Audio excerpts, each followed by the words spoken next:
சம்ஜௌதா ரயில் குண்டுவெடிப்பு தொடர்பான விசாரணை விவரங்களை அளிக்குமாறு இந்தியாவிற்கு பாகிஸ்தான் சம்மன் அளித்துள்ளது.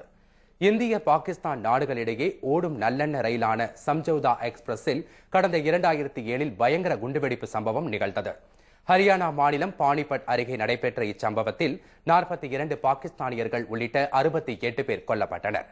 குண்டுவெடிப்பு தொடர்பாக RSS அமைப்பின் அசிமானந்தை மத்திய புலனாய்வுத்துறை கைது செய்தது. அவரிடம் நடைபெற்ற விசாரணையில் குற்றத்தை அவர் ஒப்புக்கொண்டுள்ளதாக நீதிமன்றத்தில் சிபிஐ விசாரணை அறிக்கை தாக்கல் செய்தது.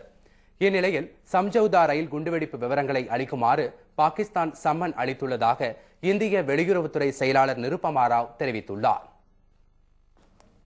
Our acting Deputy High Commissioner Shri G.V. Srinivas was summoned to the Pakistan Foreign Office this afternoon, and the Pakistani Foreign Office referred to the media reports again that have been surfacing about the investigations into the Samjhauta blasts, and that was basically what the meeting was about, and they requested for any information that we have to share with them in this regard.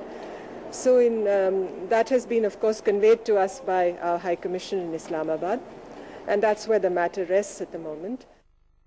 விசாரணை விவரங்கள் அனைத்தையும் பகிர்ந்து கொள்ளுமாறு அந்த சம்மனில் பாகிஸ்தான் கேட்டுக் கொண்டுள்ளது. குண்டுவெடிப்பில் தொடர்புடையவராக கூறப்படும் RSS உறுப்பினர் அசிமானந்தை கைது செய்யப்பட்ட பின்னர் பாகிஸ்தான் இவ்வாறு கூறியிருப்பது குறிப்பிடத்தக்கது.